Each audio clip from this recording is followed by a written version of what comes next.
For the purpose of this video, I'll be using my roommate, Dakota Nelson. Dakota, is it all right if I videotape you? Yep. Right on. All right, we're gonna talk about stretching and flexibility. The importance of flexibility is that it can reduce risk of injury and contributes to efficient movement. First, now we'll talk about static flexibility. So static flexibility is range of motion. You wanna go ahead and show us a static hamstring stretch? You're gonna hold this for 15 to 20 seconds. Just remembering this does not cause muscle soreness. All right, thank you. All right, next we're gonna talk about dynamic stretching. It's the same as static, except you're adding movement.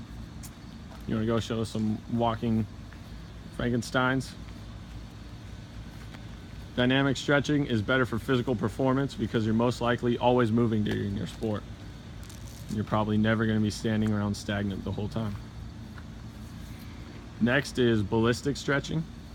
You want to show us a ballistic stretch?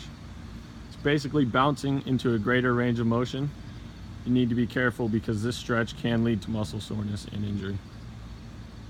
And the final stretch technique we're going to talk about is PNF, or proprioceptive neuromuscular facilitation. So lay on your back and you're going to place that band around your foot and lift your legs slightly off the ground until you feel tension.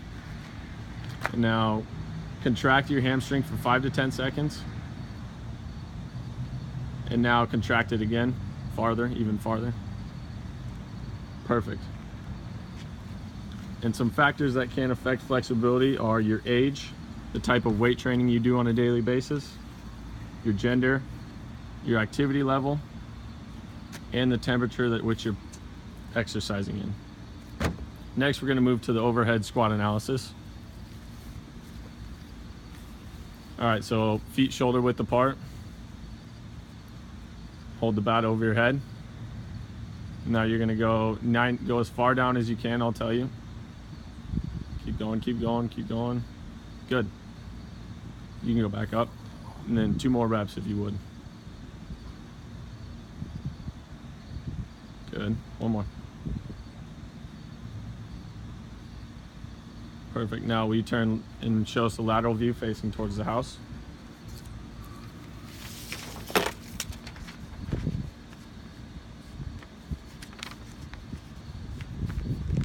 As you can see, or you could see from the anterior view, his knees move inward as he bends down in the squat. Awesome. Thank you very much, Dakota.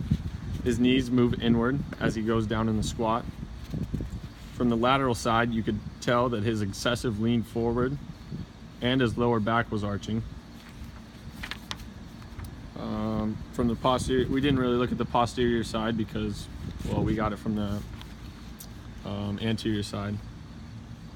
But certain things that could happen with his knees moving inward would be overuse of the adductors or the biceps femoris. Problems with his excessive lean forward would cause strains on his soleus and gastrocnemius, as well as his hip flexor and his latissimus dorsi. So there are some things he could use to stretch and increase his strength would be some calf stretches, some hamstring stretches, standing TFL stretches, and to help with his lower back excessive lean forward, he could also use those calf stretches, his hip flexor stretches, and his hamstring stretches. Thank you, Dakota, for helping me out with my video.